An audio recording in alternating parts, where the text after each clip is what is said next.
亲爱的朋友们，欢迎来到微光夜读。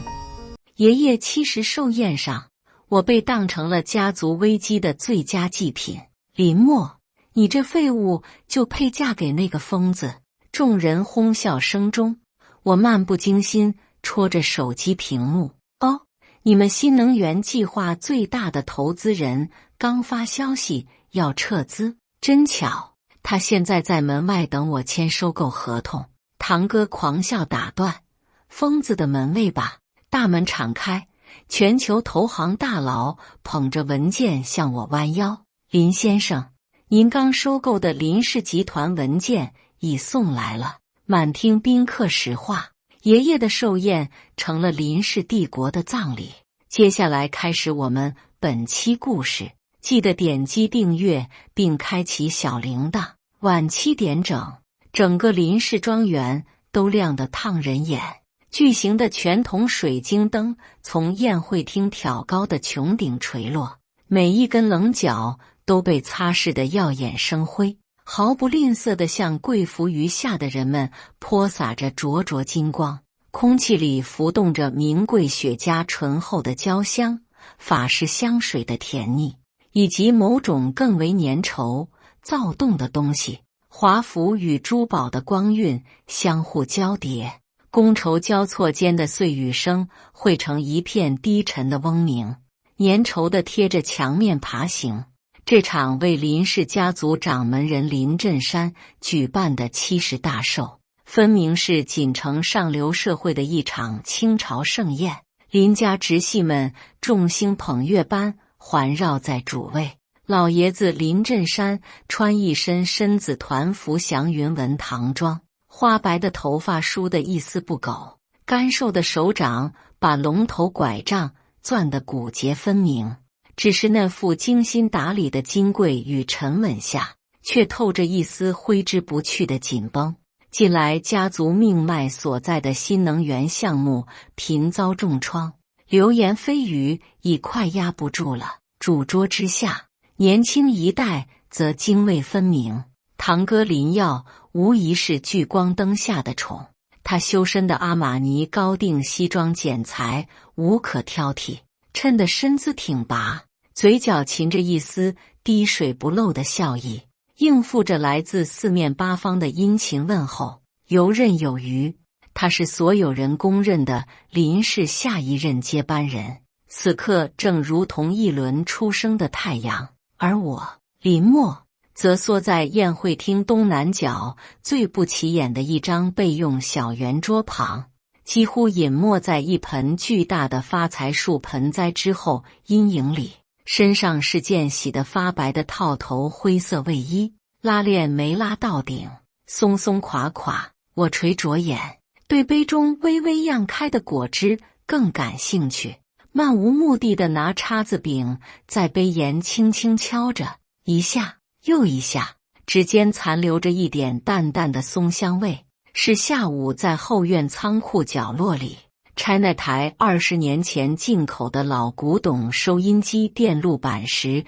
沾上的机油。比起这满堂浮华喧嚣，手里那小玩意儿倒显得干净得多。周遭那些若有若无瞟过来的视线，带着毫不掩饰的鄙夷，粘在背上，像苍蝇，却也懒得拂去。几个平时巴结林耀的旁支青年凑在不远处，假意低声交谈，音量却正好能飘过来。看见没？又是林默，永远这副烂泥样。老爷子过寿，他连件像样衣服都拿不出来，吃林氏的脸面，早晚叫他这种废物拖垮。林默这名字对林氏而言，早已和耻辱、无能画了等号。在他们眼中，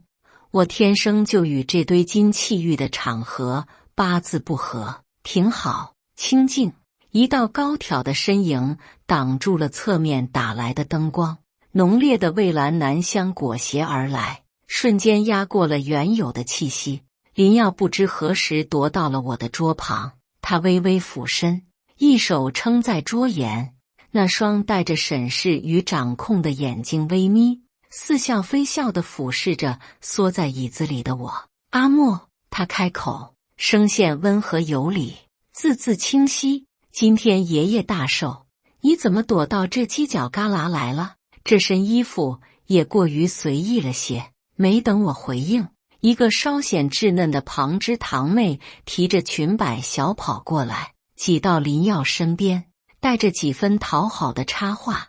耀哥，你管他做什么呀？上次我去他那个狗窝，他眼神有意无意地在我身上扫过，堆满了废铜烂铁，像个垃圾场，一股子怪味儿。真不知道老爷子看了会不会心梗，太给我们林家丢人了。林耀薄唇抿起，露出一丝不赞同的惋惜表情，轻轻摇了摇头：小静，别这么说，阿莫只是爱好特别。他目光转向我，带着宽厚的假面，像看着一个不懂事的孩子。不过阿莫，作为大哥，我得说几句。家里现在不比以前，外面风声紧，你也该收收心，做些正经事。周围的窃笑不加掩饰地扩大开来。我抬起头，目光掠过林耀假惺惺的眉头，掠过那旁支女孩写满优越感的下巴，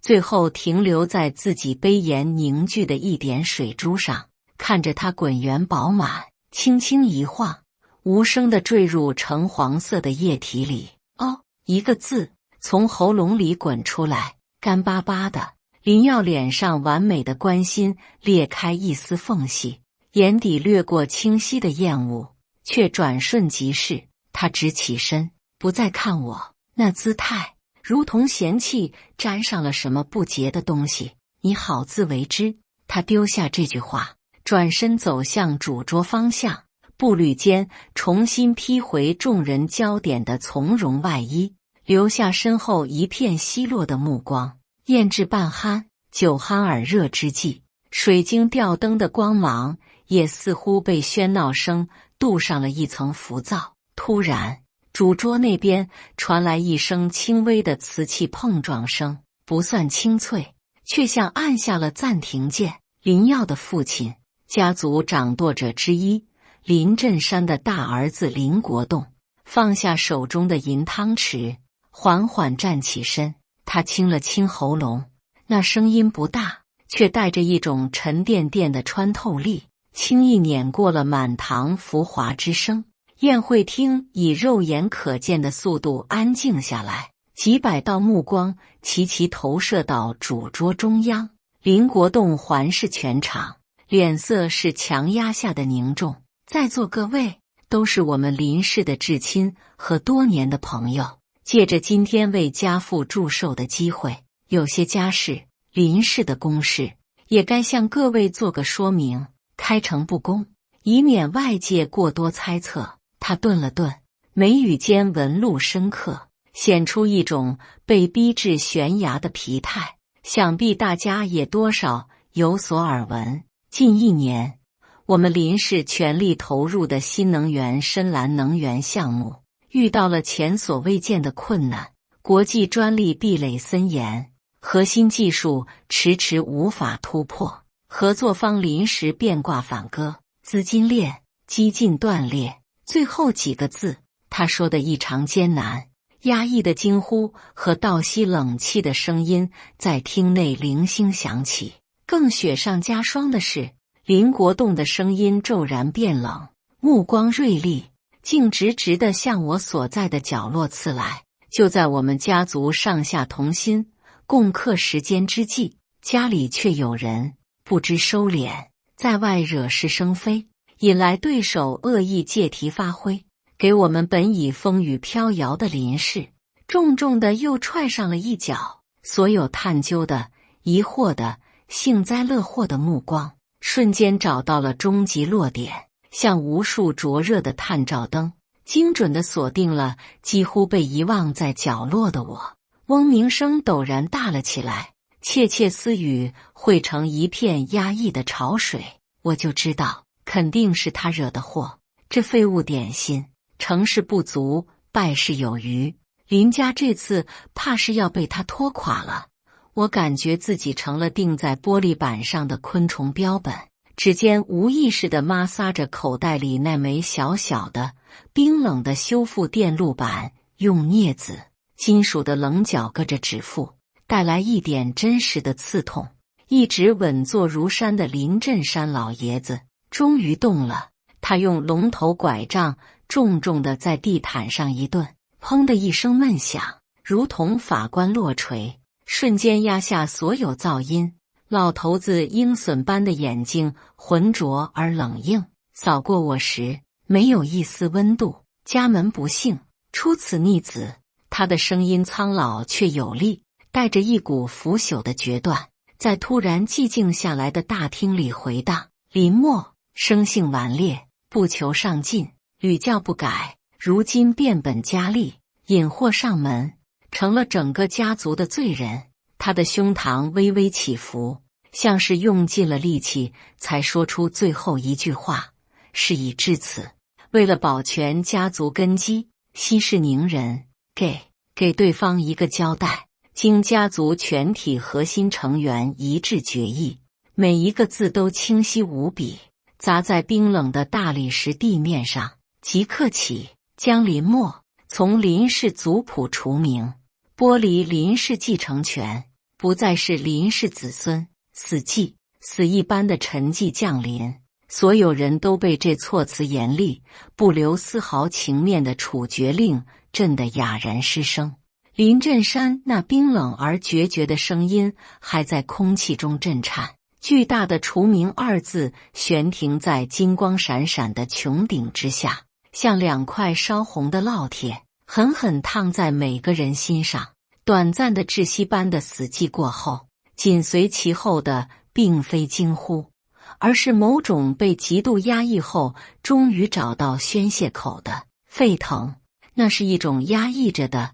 扭曲的兴奋，混杂着轻蔑的尘埃落定和幸灾乐祸的解脱。就该这样，早就该清理门户了。一颗老鼠使坏了一锅粥，撵出去最好。老爷子英明。细碎的赞同声从四面八方的座位上渗透出来，如同毒蚁咬噬着角落里的猎物。林耀一直静立在主桌旁，此刻他那张俊朗的面孔上如同撕下了最后一层温和的假面，露出下面冰冷而愉悦的底色。他微微扬着下巴，步履从容地再次向我踱来，皮鞋踏在光滑的大理石地面，发出均匀而清脆的哒哒声，在陡然再次屏息的安静中显得格外刺耳。他停在我的小圆桌前，身体前倾，双手撑在桌面上，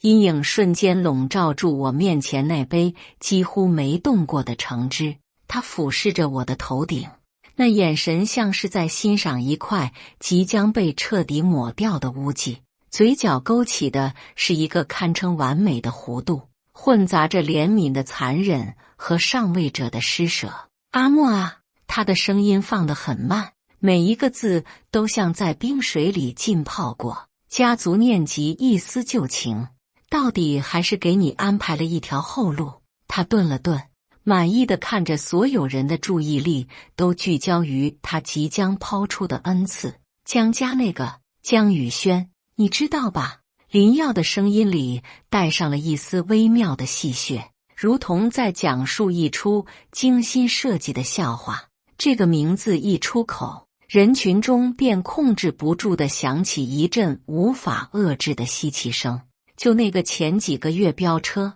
把自己和同车女伴都撞得毁容残疾的疯子，听说天天在私人医院里发狂砸东西。对，江氏早就是个空壳子了，就指望别人接手这烫手山芋。老爷子这不是拿人去填火坑吗？细密的议论声像潮水一样涌起又退下，留下的只有赤裸裸的同情混合着快意的视线。林耀不为所动，脸上的笑容甚至还加深了些许，目光牢牢定在我低垂的头顶上，清晰地吐出了那早已商定的裁决。爷爷做主，安排你去跟江宇轩成婚，嫁过去。他江家虽然现在困难，好歹也是个地方豪族，总归饿不死你这条咸鱼。吃！他终于忍不住溢出一声轻蔑的冷笑，身体彻底站直，居高临下的睥睨着。这已经是家族对你这个烂泥扶不上墙的废物最大的宽容了。识相点，还能有条活路，别不知好歹。他最后那句别不知好歹，几乎是贴着我的耳廓，像毒蛇吐信般冰冷地送出。沉默。我依旧垂着头，顶灯的光芒被他遮挡，卫衣的领口在我下巴投下一小片模糊的阴影。1秒、2秒、3秒，然后在无数道混杂着轻蔑、同情、鄙夷、看好戏的目光中，那个缩在灰色卫衣里的身影终于极其缓慢地抬起了头。没有预想中的惊恐万状，没有屈辱的泪水，更没有歇斯底里的反抗。我的脸上平静得近乎诡异，那双之前一直显得没睡醒的、有些疏离的眼睛，此刻却异常清澈，深处甚至噙着一丝近乎讽刺的笑意。那目光扫过主位上脸色铁青的林振山，又掠过身旁如同打了胜仗的林耀，最终轻轻一掠，便落回桌上放着的手机上，仿佛刚才那道涉及终身耻辱的裁决只是耳边刮过的一阵无关紧要的风。满厅静待我反应的人，尤其是主桌上那些老家伙，被这反常的平静激怒了。四叔林国良是个炮仗脾气，猛地拍了一下桌子，站起来，指着我厉声呵斥：“林默，你这是什么态度？老爷子给你脸，给你活路，你别给脸不要脸。”林振山的呼吸也重了几分，龙头拐杖握着的手青筋暴起，而我置若罔闻，在一片灼热的几乎要将人烧穿的视线里，我在众目睽睽之下慢条斯理地伸出了手，指尖没有一丝颤抖，落在了桌上那只屏幕已经有些磨损的旧手机上，指纹解锁，屏幕亮起微弱的光。我的目光专注地盯着屏幕上刚刚弹出的一条通知，拇指在屏幕上漫不经心地滑动了几下，像是在清理无聊的广告弹窗。时间一点点流逝，空气凝滞的如同被灌了铅，主桌上的气压低到了极点。林国良已经气得胸膛起伏，脸憋得通红，眼看就要再次爆发。终于在那个瞬间，临界点即将被冲破的一刹那，我的指尖在一个角落似乎随意地点了一下，然后一个清晰无比的声音在寂静的落针可闻的宴会厅中响起。那声音不大，没有丝毫情绪起伏，甚至带着点午后闲聊般的慵懒腔调。哦，刚收到消息。我抬起头，目光甚至没有聚焦在某个特定的人身上，像是对着虚空问了一句：林是那个快完蛋的深蓝能源计划最大的投资人方世杰方总，刚刚正式通知你们撤资了。话音落地，如同在滚油里溅入一滴冰水，刺啦，整个大厅彻底凝固了，死寂被一种更深沉、更巨大、更粘稠的东西取代。所有人脸上的表情都僵住了，从主桌长老的震怒、林耀的得意、旁支的幸灾乐祸，统统在那一刻冻结、皲裂。你放屁！林国良率先冲破那令人窒息的死寂，像被踩了尾巴的猫，声音扭曲尖利，因极度的震惊和愤怒而破音，胡言乱语。吓傻了是吧？狗急跳墙乱咬。方总是什么人？你这种垃圾连他名字都不配提。撤资？你这废物知道撤资2个字怎么写吗？主位上的林振山那张古井无波的干枯面孔也骤然绷紧，浑浊的眼珠猛地转动，死死盯住我手中的手机。拐杖的龙头被握得发出不堪重负的细微咯咯声，一片低沉的质疑和嗤笑声如同涟漪般在大厅各个角落扩散开。看林默出丑固然是娱乐大戏，但扯到事关林氏生死存亡的核心项目、核心投资人身上，这就超出了娱乐的范畴，变成了彻头彻尾的风言风语，荒谬的令人齿冷。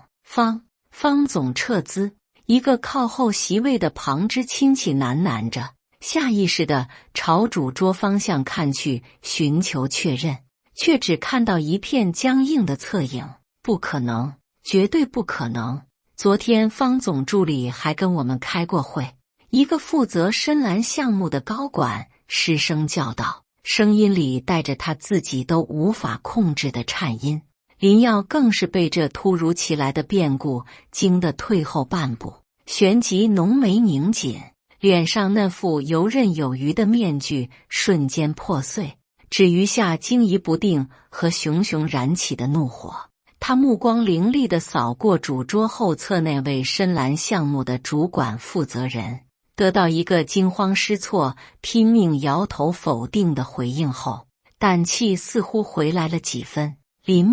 林耀上前一步，声音陡然拔高，带着一种被低级笑话激怒的嘲弄。他指着我的鼻子，如同在看一只妄图撼树的皮肤。我看你是被刺激的失心疯了，撤资就凭你也配知道方总的动向？他脸上绽开一个巨大而恶意的笑容，目光轻佻地掠过我廉价卫衣的前襟，刻意抬高的声音覆盖全场，充满了煽动性。我看你是联系了那个疯子的门卫或者看护，被刺激的躲进幻想里找安慰了。告诉你，江家的门，你跪着也得爬进去，在这儿发议政。保安呢？他那句疯子的门卫或者看护充满了刻意的羞辱，在死寂的厅堂里激起一片压抑的哄笑声。哄笑声还在发酵，像一层油腻的泡沫包裹上来，黏腻而刺耳。叮咚，一声清脆、突兀、穿透力极强的门铃声骤然响起，不高亢，却异常清晰，如同寒夜里的冰凌砸落玉盘，瞬间切断了所有喧嚣。在大厅每一个角落突兀的炸响，满厅的哄笑如同被一只无形巨手扼住了喉咙，戛然而止，空气凝固得更加结实。林耀脸上的嘲讽瞬间僵住，猛地扭头望向厚重华贵的宴会厅大门方向，所有目光带着惊疑、茫然和一丝刚被强行按压下去又被勾起的莫名恐慌，齐刷刷地转向同一个焦点，那扇紧闭的、镶嵌着巨大林氏族徽的双开鎏金大门。我保持着那个姿势没变，依旧坐在那张角落的小圆桌旁，被发财树的宽厚叶子遮挡了大半身子。在门铃声余音的震颤中，在几百道惊疑不定的目光聚焦大门时，我甚至没有朝门口看一眼，只是那两根刚才用来戳橙汁的指尖极其缓慢地抬起。这一次，指尖落在了我自己的耳朵上，极其轻微地、不易察觉地捻了一下耳垂，仿佛刚才那刺耳的铃声是某种无形的脏东西落在上面，需要拂去。很轻的动作，却带着一种漠然到极致的抽离感。这细微的动作落在一部分一直死死盯着我的人眼中，无端地让他们心头咯噔一下。那沉甸甸的死寂感瞬间又压上了几分。开门，看看是什么人。林振山老爷子那苍老却极具威压的声音在主位上响起，带着不容置疑的威严和一丝难以掩饰的急躁。那浑浊的目光死死锁定着大门，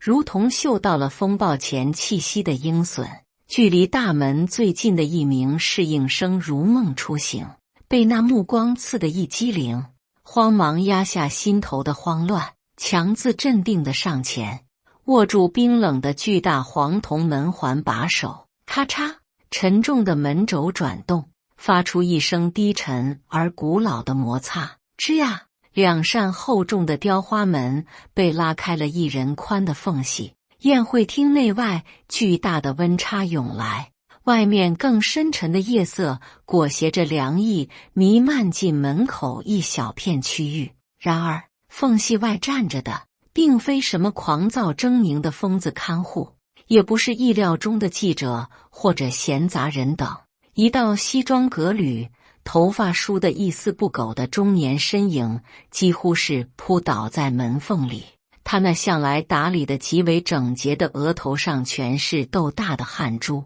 呼吸急促的像刚从100米冲刺中停下。他身上那套价值不菲的西装皱得像一团咸菜，领带歪斜着挂在脖子上，胸前别着的林氏家族首席管家的金质名牌在混乱中被扯掉了一半，仅余一条链子在胸前晃动。看清大厅内的情况后，他身体重重一晃，几乎是手脚并用的狼狈冲了进来，在光滑的地板上打了半个趔趄，才堪堪站稳。老爷，林董。王管家声音嘶哑，带着哭腔，完全失去了平日的从容，甚至顾不上整理自己狼狈的姿态，惊慌失措地对着主桌方向嘶喊：方总那边，他的秘书刚刚直接联系集团总部。他胸口剧烈起伏，话语因为极度的震惊而支离破碎。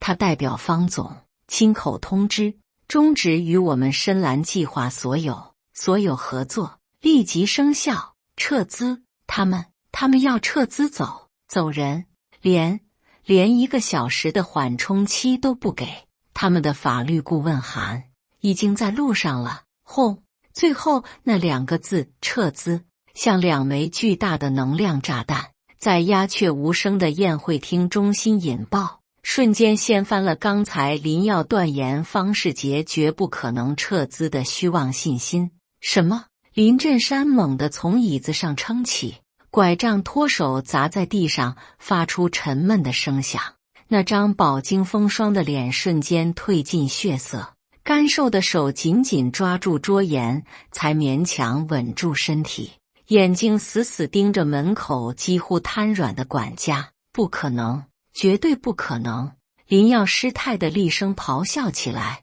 脸色刷得变得惨白如纸。他几乎是下意识地朝着管家冲过去一步。王管家，你是不是听错了？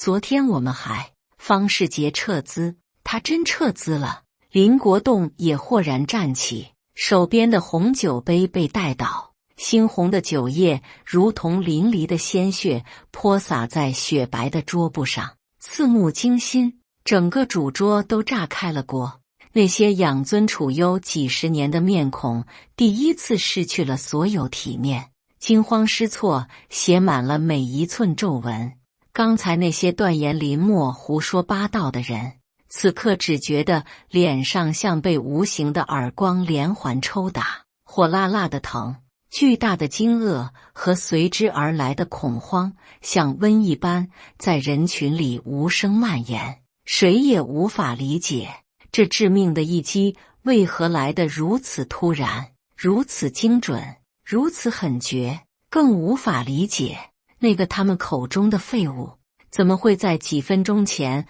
漫不经心的就点破了这颗即将引爆的核弹。王管家看着乱作一团的主桌，看着林耀惨白的脸，看着林振山摇摇欲坠的身影，整个人抖得像风中落叶。他嘴唇哆嗦着，猛地想起什么，失魂落魄的眼睛惊惧地转向角落那张小圆桌的方向，伸出一只颤抖的手指向我，声音因极致的恐惧和茫然完全变了调。是他，老爷，刚才方总秘书最后提到过他说管家喉咙干涩的要裂开，他咽了口根本不存在的唾沫，每一个字都挤得无比艰难，带着目睹神迹般的恐惧。他说：“方总让我转告林默先生，他那边已经处理妥当，撤资函按原定计划发出。”嗡！宴会厅内所有的大脑都像是被无形的重锤狠狠砸了一下，短暂的空白过后，是火山爆发般炸开的一片倒吸冷气声，如同冰冷的浪头拍打着每个人的耳膜。他说什么？方总的秘书转告林默，方世杰，那个能量深不可测，轻易就能判定林氏项目生死的顶级投资人，撤资这种足以震动锦城商圈的大事，他是按林默的原定计划执行的，这怎么可能？林默，无数道被劈得七荤八素的目光再次齐刷刷射向角落，带着无法置信、惊骇欲绝的混乱。那个依旧安坐在椅子上的灰色身影，被发财树的暗影笼罩着，看不清神情，仿佛一道冰冷的谜题。林振山死死捂住胸口，似乎下一秒就要背过气去。林耀如遭雷击般定在原地，手脚冰凉，大脑里疯狂回响着管家惊恐的话语：原定计划，林默的原定计划。一个荒诞至极，却又瞬间击碎了他所有认知的念头，猛地攫住了他。撤资，竟是林默授意，这怎么可能？他凭什么？就在这时，叮咚，清脆的门铃声如同魔咒的第二声召唤，再度穿透了厅内极度混乱和恐惧的氛围，比刚才更加突兀，也更加清晰。王管家像被电击般猛地一哆嗦，离门口最近的那个侍应生刚刚从撤资的消息里找回半缕神智，此刻被这铃声惊得脸色煞白，身体僵硬着，下意识的就想躲开这烫手的门环。开门！林振山猛地吼出，那苍老的声音带着一种近乎崩溃的嘶哑。他已经顾不上什么威严气度，只想结束这地狱般的煎熬。他浑浊的可怕的眼睛死死地盯着那扇隔绝了外面未知凶险的大门。门外的铃声停止了，紧接着没有等待里面的人做出任何反应，吱呀，厚重的雕花大门被一股沉稳而不可抗拒的力量从外侧猛地推开，并非全开，而是大开。门外更深沉的夜色如浓稠的墨汁泼洒过来，将门口区域映衬得一片幽暗。然而在那片黑暗中，并非凶兽，也非疯子，出现在门口的是三道人影。为首的那人身形挺拔，穿着剪裁一丝不苟、手工精细的深灰色英式双排扣西装，每一颗贝母纽扣都闪着温润的光泽，头发已然花白，梳理得一丝不乱，鼻梁上架着一副金丝眼镜，镜片后透出的目光锐利、沉稳，不带一丝烟火气，如同深海般难以测度。他只是站在那里，一种久居上位、掌控庞大资源和力量的强大气场就无声地弥漫开来，瞬间让宴会厅内所有刺目的灯光和浮华都显得暗淡而浮躁。他的面容，在座稍有金融常识的人都绝不会陌生。摩根亚洲资产管理公司首席执行官威廉·张，国际顶尖投行巨头，真正的实权人物。他身后还肃立着两个同样西装革履、气场内敛却精悍非常的外国人助理。嗡！这重量级人物的骤然出现，如同一块巨石砸入死水池塘，激起的已不是涟漪，而是前所未有的滔天骇浪。如果说之前方世杰撤资是让整个林氏大地震，那么威廉·张在今晚林家的寿宴上现身，就是晴天霹雳。这种级别的人物怎会屈尊莅临一个本土豪门的生日宴？震惊和巨大的荒诞感攫住了所有人，连最角落里的服务生都吓得差点打翻了手中的托盘。就在众人几乎要被这接二连三的巨变震碎脑子时，就在这死寂到几乎凝固，唯有粗重喘息此起彼伏的真空里，威廉·张的目光甚至连一秒的偏移都没有给主桌的方向。他那锐利如鹰隼，在无数国际资本战场上令人胆寒的视线，竟然精准地越过了所有呆若木鸡的宾客，越过了主桌上那一张张惨白扭曲的脸孔，跨越了整个厅堂令人窒息的距离，最终那目光竟沉沉地、稳稳地落在了宴会厅东南角灯光最暗淡处那张不起眼的备用小圆桌旁，那个穿着廉价灰色卫衣的年轻人的身上。在那几百道已经彻底失去温度，只剩下空洞的惊骇和麻木的目光注视下，威廉·张微微颔首，这个微小的动作由他做出来，却带着千钧之力。他脚步沉稳，没有半分犹豫或停留，径直朝着我所在的最角落迈步而去，身后两名精悍的助理紧随其后，如同忠诚的护卫。他们三人排开僵立如同木偶般的人群，如同一艘破冰巨舰，在凝固的人海中离开一条无声的通道，笔直地驶向那个唯一的目标。我终于，威廉·张停在了我的桌边，距离恰到好处，巨大的身高差让他需要微微欠身。在全场数百双几乎要瞪裂的眼球注视下，这个主宰着无数财富命运的金融巨头，面容肃穆，动作一丝不苟。他双手端着一个打开了的、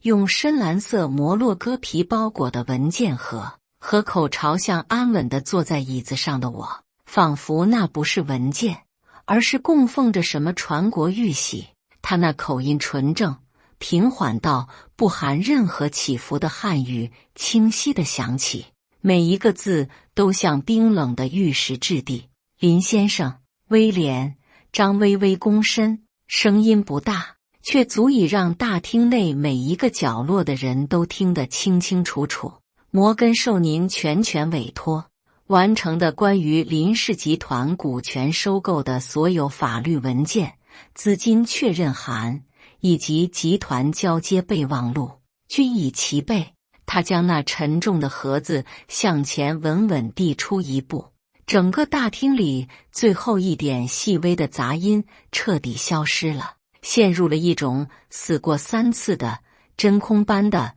令人灵魂出窍的寂静。数百人的目光死死聚焦在那只小小的蓝色文件盒上。请您审阅、签收。威廉·张的声音没有任何变化，只是在结束语时将腰弯得更低了一分。角落里，发财树肥厚的叶片在死寂中凝固着，那只有些磨损的旧手机屏幕还倒扣在我面前的桌布上，反射着天花板上垂落的巨大水晶灯散乱的、已经扭曲变形了的倒影。那只包裹在旧卫衣袖子里的右手终于慢条斯理地抬了起来，没有去碰那代表着无尽财富和权力的深蓝色文件盒，指尖在空气中悬停了半秒，动作流畅自然的仿佛做过千百遍，越过盒子打开的边缘，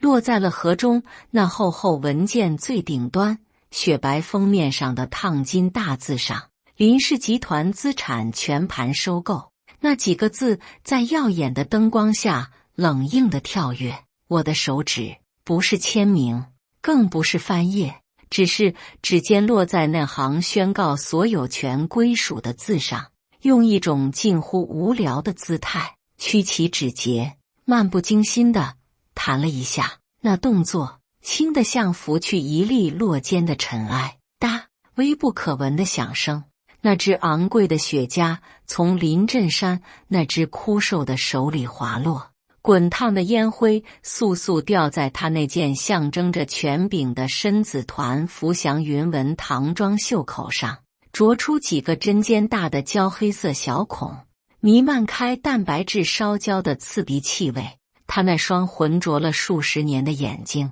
此刻被骤然撕裂的血丝网住，死死睁大，死死地盯着那个角落，那张小圆桌，那个被他亲手提出家谱的灰色人影，嘴唇哆嗦着翕张，像离水的鱼，喉咙里却发不出任何有意义的音节。沉重的龙头拐杖砸在地上，发出沉闷的撞击声。身体像被抽掉了脊柱的老朽木雕，轰然向后瘫倒下去。主桌上一片惊呼尖叫的混乱。林耀站在人群与惊涛骇浪的中央，感觉自己正一点一点地被冻成岩柱。他脸上精心维持的傲慢和野心早已荡然无存，只剩下一种极度高温焚烧后瞬间冷却的死灰色。他整个人剧烈地颤抖着，如同狂风中断了线的木偶，脚下踉跄着倒退了一步又一步，背部狠狠撞在冰冷的廊柱上，发出沉闷的响声。昂贵的阿玛尼西装，一丝不苟的发型，在这一刻成了最可笑的装饰。他眼中最后一点光亮彻底熄灭，只剩下茫然空荡的黑暗和无边无际的彻骨冰寒。完了，全完了！他苦心经营、梦寐以求的林氏帝国，他以为唾手可得的无上权柄，眨眼间化作了墙角那灰衣人指尖弹出的无声无色的尘埃。他成了这场惊天崩塌中最滑稽、最醒目的背景板。几个平时巴结林耀的旁支青年凑在不远处，假意低声交谈，音量却正好能飘过来。身穿另一个助理则迅速上前，微微躬身，我的视线淡淡地扫过大厅正中那一片混乱。林振山被惊慌失措的子女围着拍打、呼喊，如同上演一场可笑的临终哀歌。林耀背靠着冰凉的柱子滑下去，缩成了一团无人理会的阴影。数百宾客凝固在原地，表情各异，但无一人再敢发出声响。杯盘狼藉，灯光依旧耀眼，只是这金光灿灿的盛大庆典已成一片无声的废墟，空气中漂浮着灰烬的味道。然后我收回目光，手伸进口袋，摸出了那枚小巧的、边缘已经被摩擦的异常圆润的电路板修复镊子，指尖感受着金属特有的冰硬和棱角磨平后的温润触感。这微不足道的熟悉物件带来了真实的触感，将整个世界的崩塌都隔离在外。轻轻拨开椅子，站起身，那件洗旧的灰色卫衣肩线被灯光勾勒得异常清晰，与满厅奢靡的晚礼服格格不入。在威廉、张助理引导下，转身走向大门，没再看一眼任何人，也没再看一眼大厅中央那场属于林氏的盛大的葬礼。身后整个空间仿佛被抽成了真空，数百道目光死死地定在我离去的背影上，蕴含着难以置信、惊骇欲绝、极度的恐惧，以及一丝恍然大悟的绝望。这场宴会厅里无声的崩溃与崩塌，成了唯一陪衬。脚步踏过光可见人的大理石地面，走向敞开的、洞开的大门。门外浓稠的夜雾不知何时弥漫开来，将林家昔日辉煌庄园笼罩其中。穿过门扉，凉意瞬间贴上皮肤，带着草木和露水的湿冷气息，空气顿时清新无比，刺破了厅内浑浊窒息的味道。身后那两扇雕刻着巨大而繁复的林氏家族徽记的厚重鎏金大门，发出一声悠长而沉重的呻吟，在无言的死寂中，缓缓地、无声地合拢。最后一丝属于林氏寿宴的光线与奢靡，被彻底隔绝在身后。感谢大家的观看，本期故事精彩吗？欢迎大家在下方评论区吐槽。如果你喜欢这类故事，记得点击订阅微光夜读，并分享给更多的人，这会对我帮助很大。再次感谢大家的观看。